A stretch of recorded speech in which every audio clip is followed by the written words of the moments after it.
রাত তখন বেশ গভীর।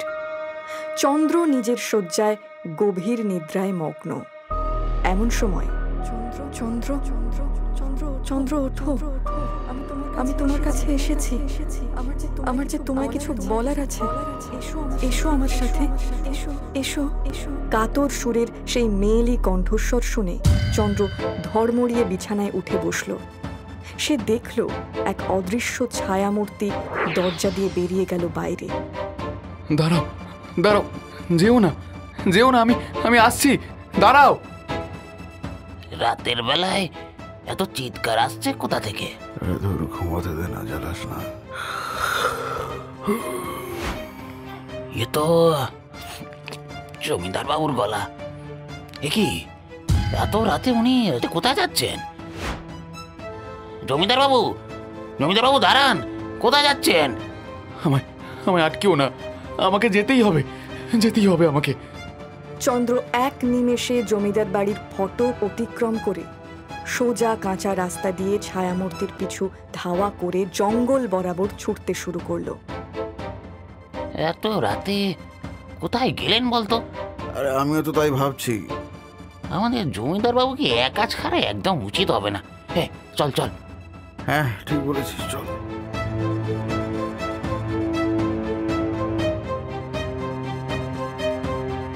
জমিদার বাবু, জমিদার বাবু, কোথায় আপনি? এ কি রে, কোথায় গেলেন জমিদার বাবু? আমিও তো তাই ভাবছি রে, এদিকটাতেই তো এলেন। বরং একটু এগিয়ে দেখি। আরে এই দেখ, ওই তো জমিদার বাবু।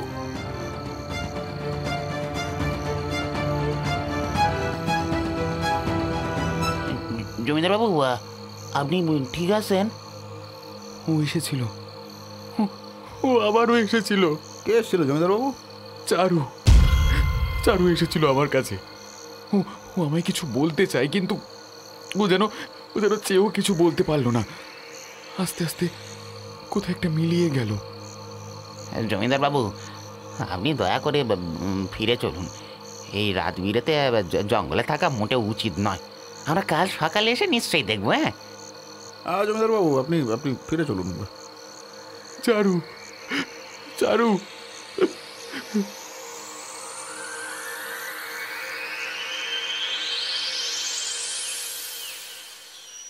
ও গুরুদেব, আপনি?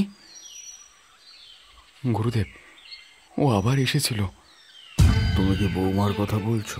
আগে, হ্যাঁ গুরুদেব। কিন্তু বৌমা তো কয়েক বছর আগে। হ্যাঁ হ্যাঁ, চারু কয়েক বছর আগে মারা গিয়েছিল ঠিকই, কিন্তু আমরা তো কেউই ওর মৃতদেহটা খুঁজে পাইনি। ও আমার কাছে আসে, আমাকে দেখে, ও আমাকে কিছু বলতে চায়, কিন্তু বলতে পারে না। বুঝলাম, ব্যাপারটা আমার খুব একটা ভালো ঠেকছে না। তার আগে আমাকে একটা কথা বলো তো, তোমার সাথে তো এরকম ঘটনা আগেও বেশ কয়েকবার ঘটেছে। যতবারই আমি চারুকে দেখতে পেয়েছি, ও জঙ্গলের মাঝখানে একটা বড় গাছের সামনে গিয়ে উধাও হয়ে যায়। আমি বুঝতে পারি ও আমাকে কিছু বলতে চাইছে, কিন্তু এত চিন্তা করো না, উপরে ঈশ্বর আছেন, সব ঠিক হয়ে যাবে। তুমি এক কাজ করো, তুমি আমাকে জঙ্গলের ভিতরে সেই জায়গায় নিয়ে যেতে পারবে? হ্যাঁ, আপনি যাবেন গুরুদেব? অবশ্যই যাব, তবে এখন নয়, সন্ধে নামলে আমরা সেখানে যাব। গুরুদেবের কথা শুনে চন্দ্রের মুখে সামান্য আশার আলো ফুটে উঠল। আর কতটা পথ বাকি চন্দ্র? এই তো প্রায় এসে গিয়েছি। ওই যে বড় গাছটা দেখা যাচ্ছে, ওখানেই। যদি কিছু মনে না করেন একটা প্রশ্ন করতে পারি জমিদার বাবু? কি প্রশ্ন? আচ্ছা, আমরা এই সময় জঙ্গলে কি করতে এসেছি? আমি মনে করি কিছু প্রশ্নের উত্তর সময়ের হাতে ছেড়ে দেওয়া ভালো। এই বুড়ো একটু বেশি কথা বলে। হয়তো এসে গিয়েছি। এই বড় গাছটার সামনে এসে চারু উধাও হয়ে যায় গুরুদেব। চারু? চারু? না না না না না না না না, এই জায়গাটা ভালো করে খোদাই করো। যথাজ্ঞা গুরুদেব। রামু, ঘনশ্যাম, তোমরা দুজনেই খননের ব্যবস্থা করো এক্ষুনি। কেন, এই জায়গাটা খুঁড়ে কি হবে? আমার মনে হয় না এই জায়গাটার মাটি খুঁড়ে কিছু পাওয়া যাবে। বৃথা সময় নষ্ট। ঘনশ্যাম, আমি মুখে মুখে কথা বলা একদম পছন্দ করি না। যেটা বললাম সেটা করো। অপরাধ নেবেন না জমিদার বাবু, ঘনশ্যাম কথাটা খুব একটা ভুল বলছে এমনটা নয়। আর সবচাইতে বড় সমস্যা হলো, আমরা তো কেউই জানতাম না যে আমাদের মাটি খনন করতে হবে। তাহলে আগে থেকে নিশ্চয়ই কিছু মাটি খননের জন্য নিয়ে আসতাম। হ্যাঁ, তো কি হয়েছে? ওই জঙ্গলের প্রান্তে একটা বস্তি রয়েছে, ওখানে গেলে আশা করি ব্যবস্থা হয়ে যাবে। এত রাতে কি ওরা সব জেগে বসে থাকবে? এসব করে লাভ নেই জমিদার বাবু, বরং ফিরে চলুন, অনেক রাত হয়েছে। ঘনশ্যাম, তুমি আজকাল বড্ড বেশি কথা বলছো। কি করব না করব সেটা কি তুমি আমাকে শিখিয়ে দেবে? তোমাকে যেটা বলা হলো সেটা করো। রামু, তুমি যাও, কোদালের বন্দোবস্ত করো। যা থাক গে জমিদার বাবু।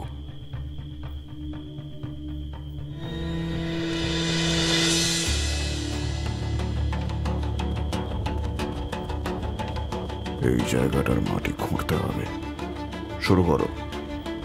রামু কোদাল দিয়ে খনন শুরু করে। ঘনশ্যাম অনিচ্ছা সত্ত্বেও সাহায্য করে। বেশ কিছুটা মাটি খোঁড়ার পরে একটা কঙ্কাল উঠে আসে। কঙ্কালের ডান হাতে সোনার বালা ঝকঝক করছে। কঙ্কাল দেখা মাত্রই সে ডুকরে কেঁদে উঠল। এ তো আমার চারুর হাতের বালা। বিয়ের প্রথম রাতে এটাকে আমি উপহার দিয়েছিলাম। কিন্তু এ কি করে সম্ভব? তুমি তো বলেছিলে তোমাদের নৌকা ডুবে গিয়েছিল। আর কিন্তু কিন্তু আমি তো কিছুই বুঝতে পারছি না গুরুদেব। এখন একটাই উপায়, সেটা হলো চারুলতার আত্মার সঙ্গে যোগাযোগ স্থাপন করা। আপনি আপনি আপনি পারবেন গুরুদেব? আমাকে পারতেই হবে।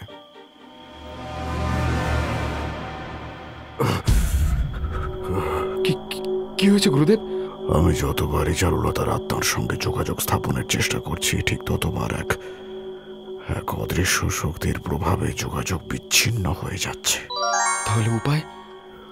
উপায় তো আছে, আমিও দেখব সে কত বড় শক্তি। ঘনশ্যাম, তুমি কমণ্ডলুতে জল ভরে নিয়ে আনো। আমি? হ্যাঁ, তুমি যাও, শীঘ্রই জল নিয়ে এসো। এখান থেকে নদী বেশ কিছুটা দূরে। তো কি হয়েছে? ওই তো রামু যাবে, আবার আমি কেন? এই রামু, তুই যা না, আমি যাব না। আরে ঘনশ্যাম, তুই যা, গুরুদেব তো তোকে যেতে বললেন। আমি চলে গেলে এখানে কে পাহারা দেবে? আরে সে তো আমিও পাহারা দিতে পারবো, তুই বরং নদী থেকে জল নিয়ে যা। তুমি তো অদ্ভুত বিয়ারা প্রকৃতির লোক হে। হ্যাঁ, আমি তো ওকে বলিনি, আমি তো বললাম তোমাকে যে যাও, নদী থেকে গিয়ে জলটা নিয়ে এসো।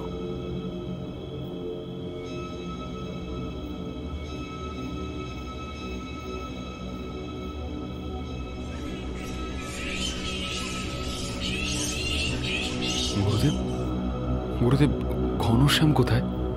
এতক্ষণ তো ফিরে আসা উচিত ছিল ওর। কিছু হয়নি তো?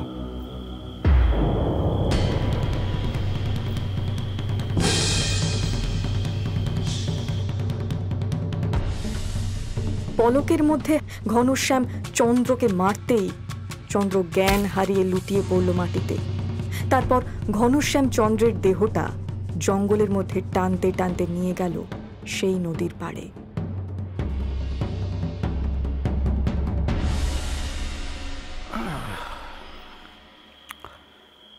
তো এতক্ষণ আপনার জ্ঞান ফিরল জমিদার বাবু? সেই কখন থেকে অপেক্ষা করছি আপনার জ্ঞান আসার। তুমি কেন করছো আমার সাথে এরকম? কেন কেন কেন আমার সাথে এরকম কেন? আমি তোর কি ক্ষতি করেছি? হ্যাঁ, ক্ষতি? আরে তুই আমার জীবনের সব থেকে বড় ক্ষতি করেছিস। তোর জন্য আমার জীবনটাই নষ্ট হয়ে গেছে। আমি আমি তোমার জীবন নষ্ট করেছি? কি করেছি আমি? আরে হ্যাঁ, তুই আমার জীবনটা শেষ করে দিয়েছিস রে। আমার ভালোবাসাকে আমার থেকে কেড়ে নিয়েছিস। ভালোবাসা? তুই আমার চারুলতাকে আমার কাছ থেকে কেড়ে নিয়েছিস। চারুলতা?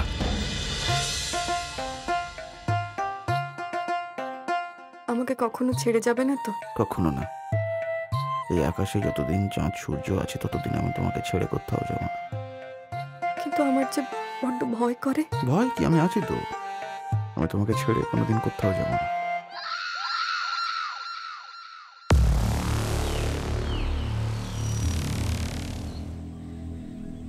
কিরে, কোথায় গিয়েছিলে?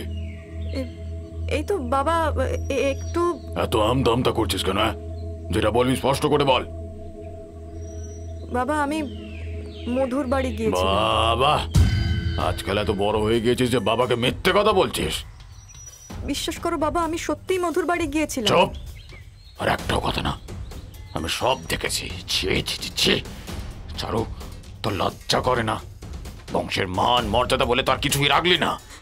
না বাবা, তুমি বিশ্বাস করো, ও সত্যি খুব ভালো ছেলে। ও কত ভালো ছেলে সেটা আমার খুব ভালো করে জানা আছে। বাবা, আমি যদি বিয়ে করি তাহলে আমি ঘনশ্যামকেই করব, নইলে। নইলে? নইলে কি? তোর যা ইচ্ছে তুই তাই কর, কিন্তু এই পাগলাটে ছেলের সাথে তোর বিয়ে দিয়ে আমি নিজের হাতে তোর জীবনটা ধ্বংস করতে পারবো না। বাবা চুপ! আমি তোর আর কোনো কথা শুনতে চাই না। তুমি যাই বলো, আমার মন প্রাণ জুড়ে শুধুই ঘনশ্যাম আছে। ফের যদি ওর সাথে দেখা করার কোনো রকম চেষ্টা করেছিস তাহলে আমি তোকে ঠ্যাং ভেঙে বাড়িতে ফেলে রাখবো। কথাটা মনে থাকে জানো। বাবা,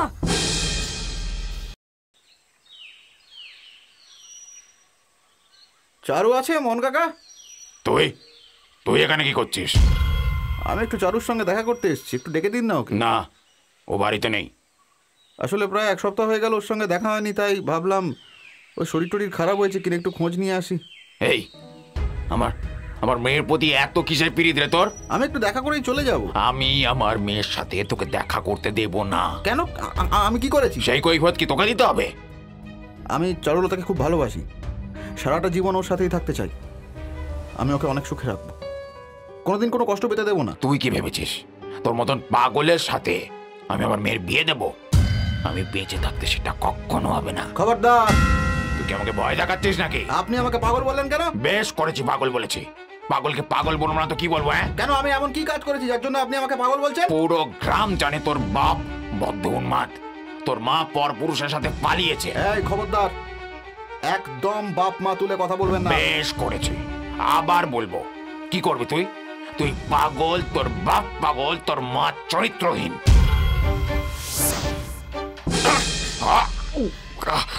পাগল?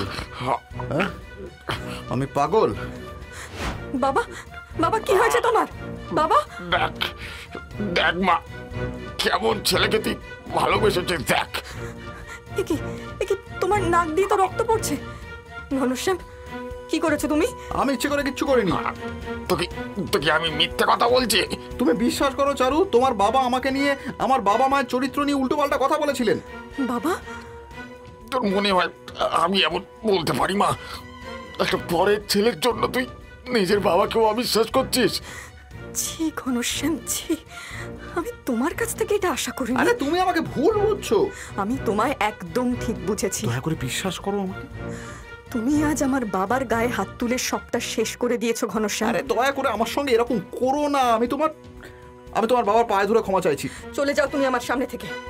আমি জীবনে আর কখনো তোমার মুখ দেখতে চাই না। আজ থেকে তোমার আমার সব সম্পর্ক শেষ। আমি জানবো তুমি আমার কাছে মৃত। এক বাবার দাম্ভিকতা ও মিথ্যে অভিনয়ের কাছে হার মানল ঘনশ্যামের ভালোবাসা। নিজের ভালোবাসার মানুষের কাছে অপমানে জর্জরিত হয়ে সে পা বাড়ালো বাড়ির পথে।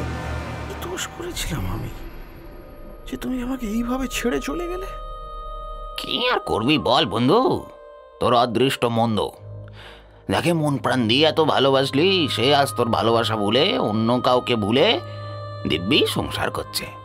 তাহলে তুই কেন কষ্ট পাচ্ছিস? কি বললে? কি বললে? চারু অন্য কাউকে বিয়ে করেছে?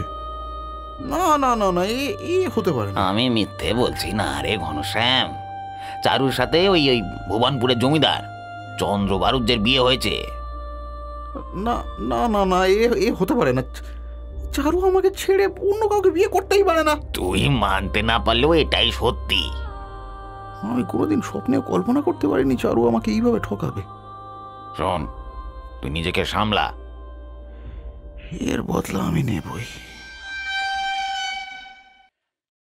সেই রাতেই ঘনশ্যাম ভুবনপুরের উদ্দেশ্যে রওনা দেয়।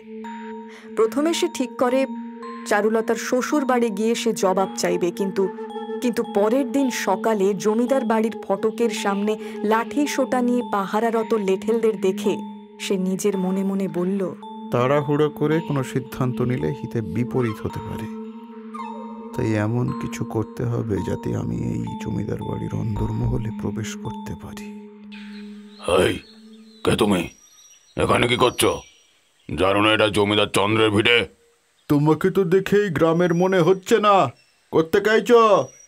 আগে আমি ঘনশ্যাম, অনেক দূর থেকে এসেছি কাজের খোঁজে। এখানে কোনো কাজ টাজ নেই, ভাগো এখান থেকে। দয়া করে আমাকে তাড়িয়ে দেবেন না, আমি একটিবার জমিদার বাবুর সঙ্গে দেখা করতে চাই। বাবু এখন ব্যস্ত আছেন, তুমি যাও এখান থেকে। এই আমাকে একটা কাজ দিন না, যে কোনো কাজ হলেই চলবে। ও তো আচ্ছা, মুশকিলে পড়া গেল। কি ব্যাপার, এখানে এত চিৎকার কিসের? দেখুন না জমিদার মশাই, এই লোকটা তখন থেকে কাজের জন্য এসে ঝামেলা করছে, বলছে নাকি আপনার সঙ্গে দেখা করতে চায়। ঠিক আছে ঠিক আছে, তুমি লোকটাকে উপরে পাঠিয়ে দাও।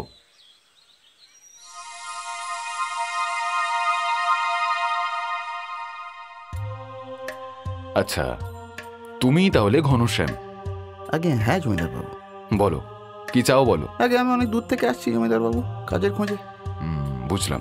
তা তুমি কি কাজ করবে? আপনি যা বলবেন সব করতে পারবো। তোমার চেহারাখানাও তো বেশ ভালো। তুমি বরং আমার এখানে লেঠেল হিসেবে কাজ করো, থাকা খাওয়ার সাথে মাস গেলে মাইনেও পাবে। আশা করি কোনো অসুবিধা নেই। না না, কোনো অসুবিধা নেই। কি দরকার বলো তো ওই লোকটাকে রাখার? কেন, কি হলো? আমার এই লোকটাকে না কেমন কেমন লাগছে। তুমি একে কাজে রেখো না। কেন? দেখতে শুনতে তো বেশ ভালোই, ভদ্র পরিবারের ছেলে বলেই মনে হলো।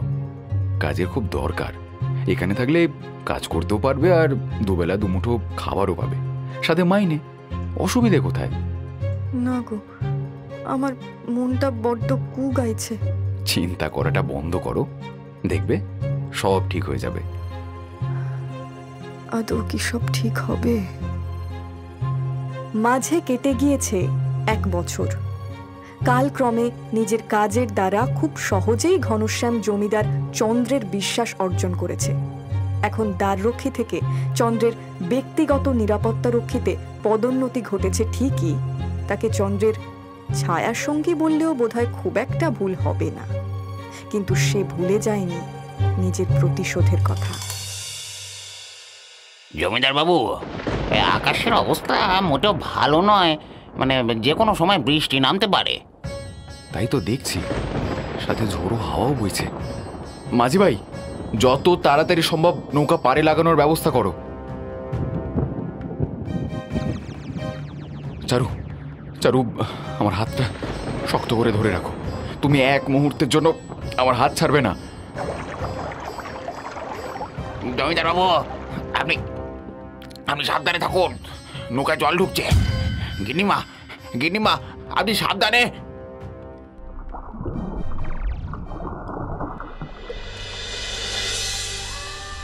চারু, চারু, চারুলতা, চারুলতা, কোথায় তুমি?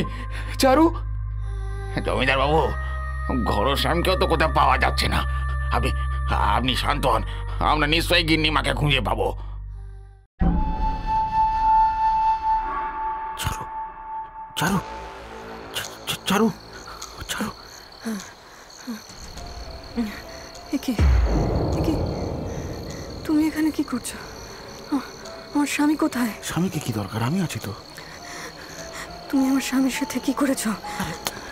জমিদার বাবু মনে হয় রামুর সঙ্গে জলে ডুবে মরে গেছে। তুমিও নিয়ে চিন্তা করো না, এখন থেকে তুমি আর তোমার সব দায়িত্ব আমার। না না না না, কিছুতেই না। কেন নয়? তুমি আমাকেই ভালোবাসতে।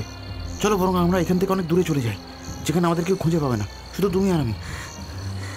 আমার ঘেন্না হচ্ছে যে একটা সময় আমি তোমাকে ভালোবেসেছিলাম। ছি ছি ছি, তোমাকে তো নেমোখারাম বললেও কম বলা হবে। হ্যাঁ হ্যাঁ হ্যাঁ হ্যাঁ, আমি নেব খারাপ।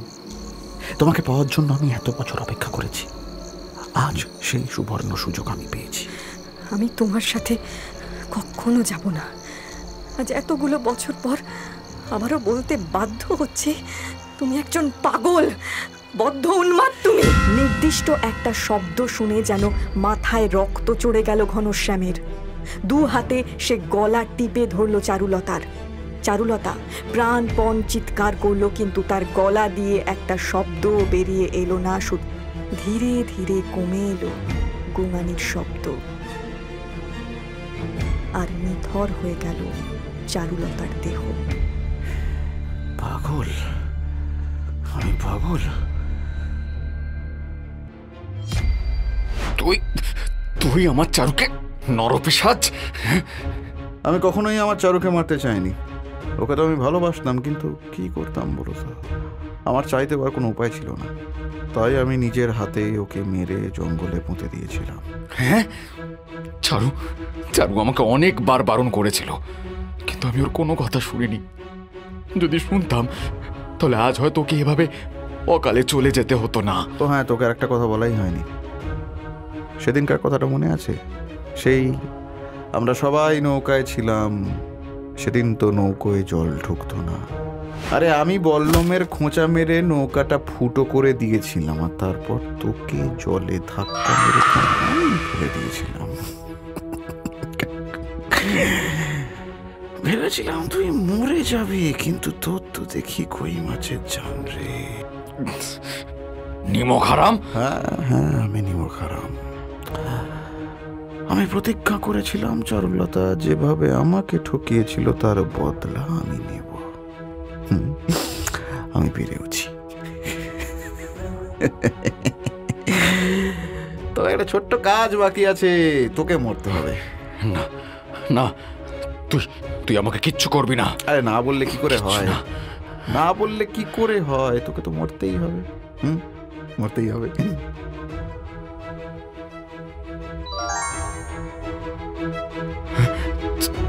চারু চারু, তুই তো মরে গিয়েছিলে, তাহলে ফিরে এলে কি করে?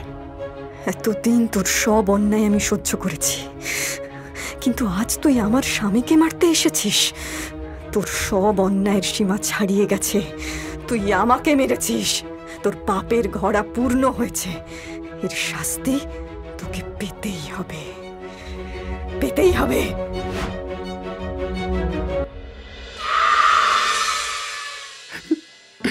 চারু চারু, আমি জানতাম না তোমার সাথে। তুমি আমায় ক্ষমা করো, আমি তোমায় সত্যিটা বলতে পারিনি। আজ আজ শুধুমাত্র শুধুমাত্র আমার জন্য। তোমার এতে তোমার কোনো দোষ নেই গো। চারু, আর যে সময় নেই, চারু, এবার যে আমাকে যেতে হবে। আমি আমি আমি তোমায় আমি তোমায় কোথাও যেতে দেবো না, কোথাও না। এই জন্মে আমাদের মিল হয়নি তো কি হয়েছে, পরজন্মে নিশ্চয়ই হবে। আমি আবার ফিরে আসব তোমারই চারুলতা হয়ে। ভালো থেকো।